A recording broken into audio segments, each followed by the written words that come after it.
Hello guys, how are you doing? Hoping that you're doing well. It's Shaz McKenna here. I'm always glad to have you subscribe, like and share in my channel. In this channel, we're dealing with the 21st generation miss-offs. These are the things that are missing in our generation and they are causing us to live the kind of life we're living. And today we continue with our series on mental health and specifically talking about cyberbullying and body shaming. Have you experienced that? Karibu sana. God bless you. And then something that I would really want to point out is cyberbullying. Yes, and cyberbullying is a leading factor of depression, and depression which easily results to suicide. Ama someone taking their own life if it is not handled well. So cyberbullying is you see like how unaweza post picture and then umepose too innocently and then people start attacking you saying, oh, your body looks this way, sijui unakaa hivi, body shaming. That is a type of cyberbullying. And then you start really getting negative comments and a lot of hate on social media. And then there are people sasa they can't deal with that. They actually don't know how to cope with that. They'll tend to get off social media, delete their accounts. But let me call it, one negative thing about the internet is that it never forgets. It never forgets. So you live through that in as much as you'll take some time off social media. Yani hiyo kitu ulisha post, people already commented, imeenda viral, it's on Twitter, hashtags are trending about you. So that is one negative impact that I have really witnessed destroy people and I mean deteriorate their mental health pia in a way that people experience a lot of hate on social media and then sasa they don't know how to deal with that hate. They don't know how to cope with all that. People end up getting depressed. People end up feeling a lot of shame, a lot yani their whole perspective of their lives na vile watu wanawachukulia, it totally changes. People get depressed, people end up taking their own lives. And that now shocks you. Sure. That now shows you how social media can really be negative in that aspect. Yeah, you've talked of body shaming and remembered a friend of mine ashaichukua picha so that they can post on social media. So they had a tummy. So after kuchukua ile picha, you know, hakukumbuka kubreathe in ile tunafanyanga. Oh yeah. So she posted the photo on the social media. And everyone was like, itumbo sijui na kazi. I don't know what's wrong with your tummy. Don't you do exercises? Don't you eat a balanced diet and all those things? And the girl was like, oh goodness, you know. So behind the scenes, okay, on the social media, that is Facebook, everyone was commenting. And now the girl is here watching this, reading the comments and scrolling down and they're like, she's like, oh goodness, why did I even post it? How couldn't I remember to kind of maybe breathe?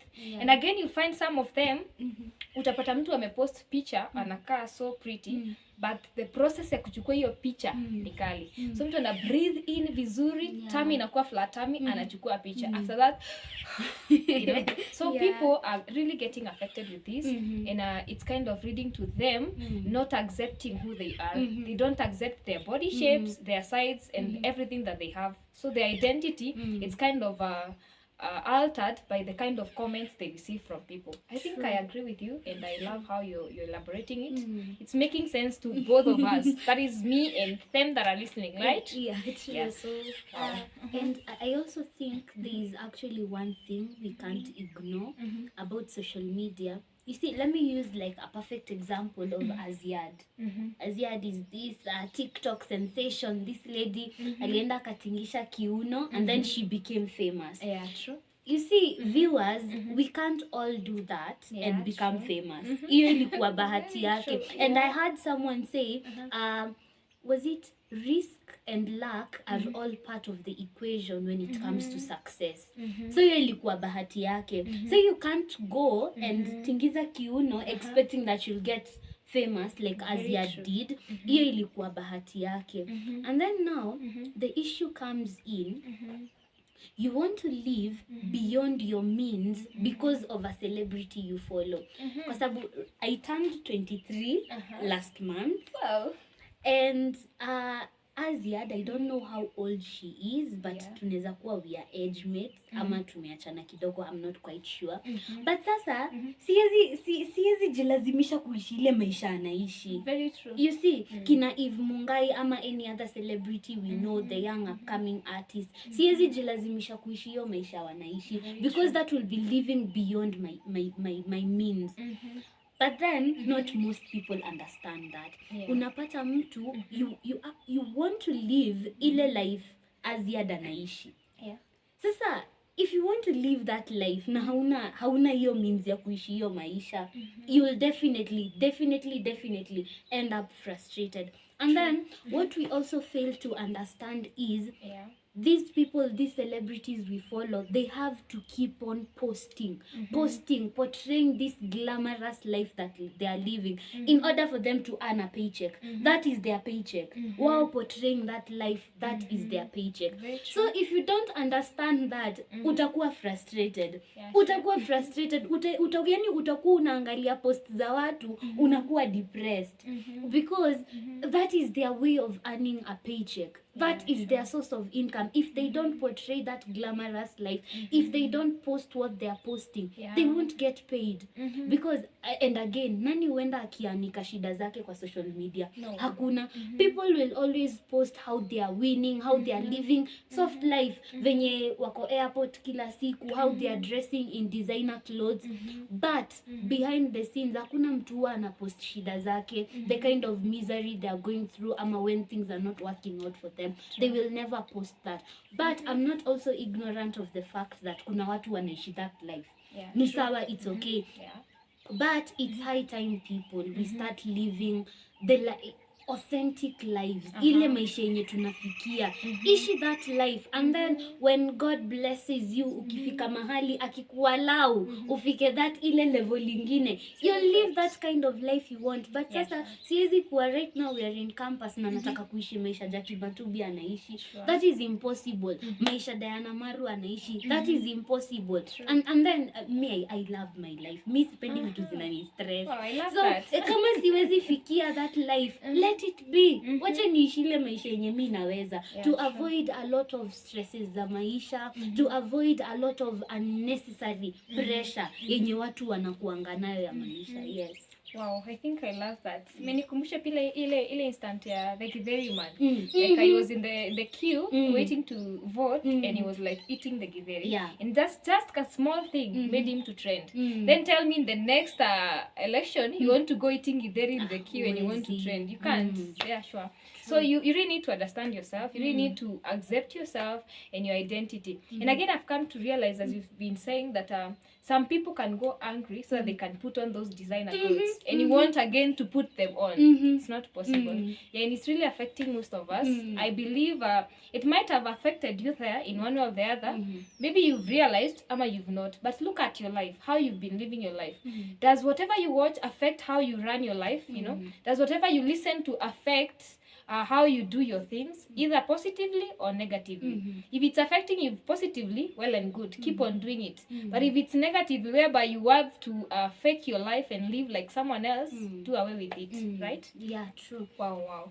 So Farida, maybe you can tell us what you think that people should do, ama what you should watch, ama how would you address someone who is there? Yes, social media is there and it's going to last long. You know, you're going to be using social media now and then, you know. So what should we do to use it in the right way and to be able to benefit from the social media so that we can be healthy mentally, so that we can be healthy and embrace our own identity and sustain who we are, and also the uniqueness in us. You know, you might be trying to become like someone else, but there's that unique self. So if you try to be a replica of someone, that means that the uniqueness in you is not going to be exposed. So how are we going to use the social media positively and become better versions of ourselves? So that's a very nice question. And I think before I answer you, I'm glad that we are having this conversation after you've handled the topic self-awareness. I believe it was in your previous video. And when Sharon, you realize unajijua, when you're aware of yourself, when you're self-aware, hautakuwa mtu wa kubebwa na mawingu. Ati just because we are swaying this way, pia wewe utafuata the crowd. That will never happen. But I'm not also saying that when you're self-aware, you'll always make the right decisions. Hapana, because we are humans. We are humans. But you realize, kwa most, I don't want to say all apps, but most apps, kuna kuanga na filter. You can easily filter what you want to see. You can easily filter what you want to see. So it's up to you to be intentional with what you want to see. It's up to you to choose. Uamue, now me, I want to actually use these apps maybe for entertainment. I want to use these apps for learning a skill.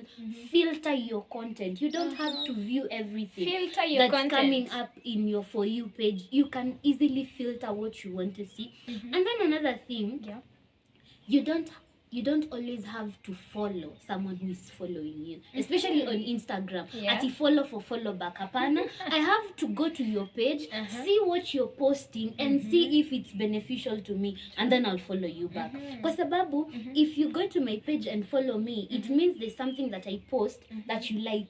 It's something, there is content that you're liking. You see, that's why you're following me. But it's not like we're doing each other a favor. And I'm not speaking, I'm saying this out of a point of pride. It's a point ya kujielewa, choosing yourself, wanting what is good for yourself. Kwa sababu, if someone follows me, I'm a Christian, I'm a believer, and I'm not ashamed to say that.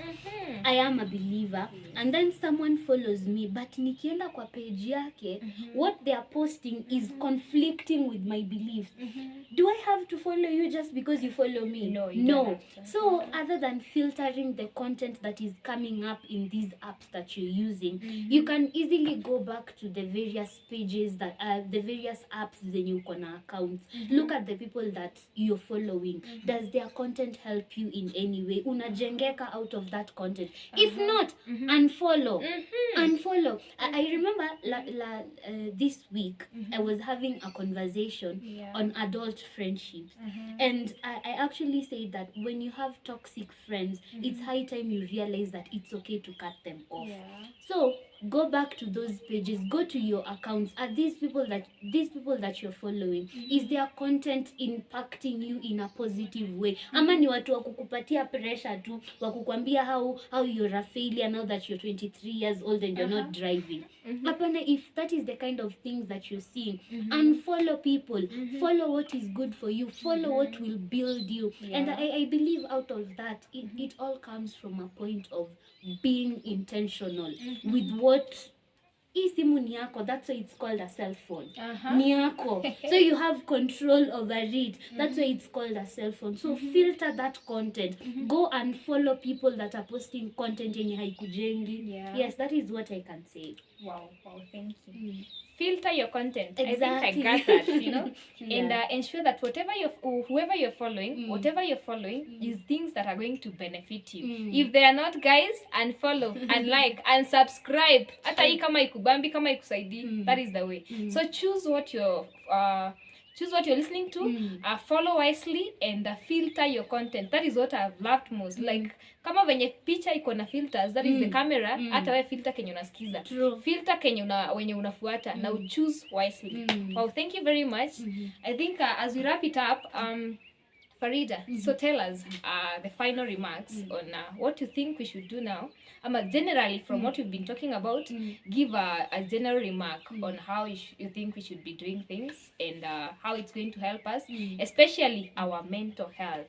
Yes.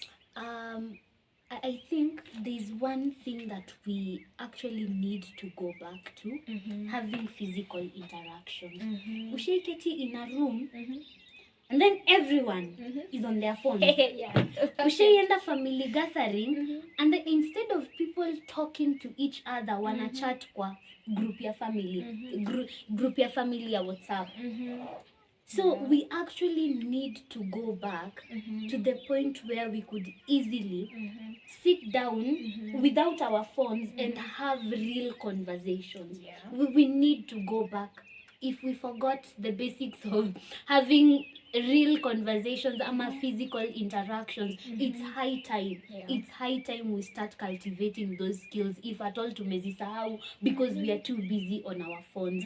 And then it's also high time we go back to re-evaluating our lives. Nasikia ile unajiita kamkutano. Yes, unajiita tu kamkutano, and then you start factoring in what is important to you. If your friends are important to you, put in the work and the effort in your friendships. Yani make that effort to make these friendships, not because they are a friendship because of the whole label of friendship, but ikuwe ni friendship kwa sababu ni friendship. So we need to go back to having conversations, real conversations, not hiding behind our phones. And then also taking social media breaks. These are very, very, very, very helpful.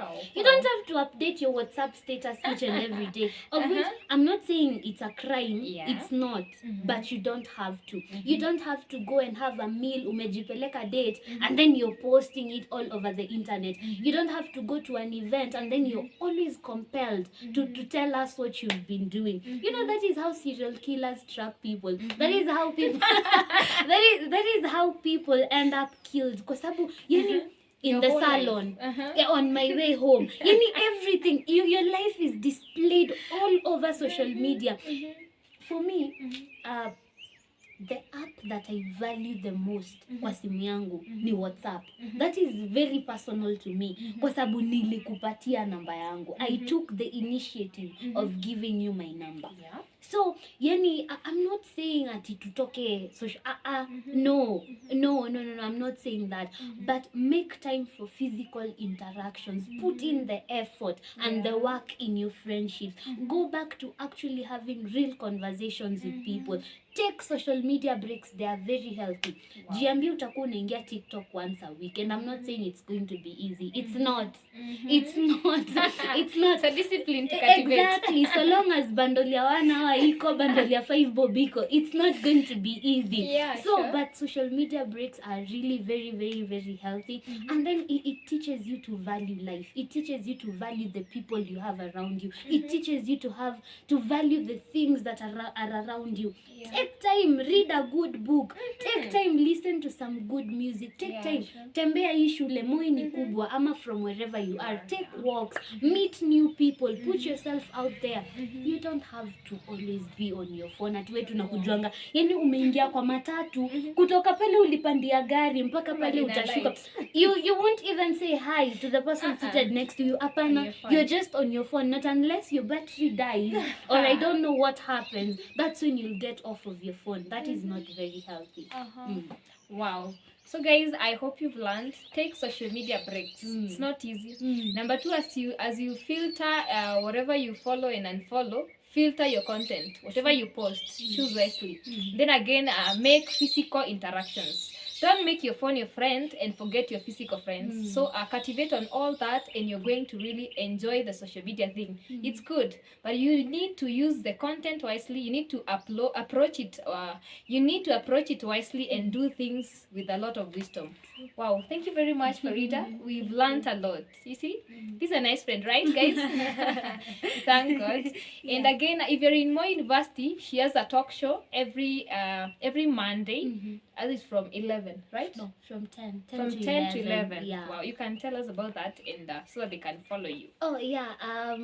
Yes, this is me blowing my own horn. There we go. But anyways, I do believe that I have a very I don't want to, I will overuse the word interesting, but it's a very informative show where we get to have healthy conversations on anything and everything that people could possibly talk about.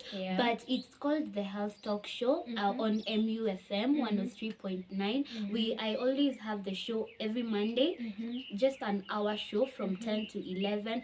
And this semester I've been doing a series on personal growth, and I've handled emotional emotional intelligence. We did unrequited love. We had a conversation on self-awareness.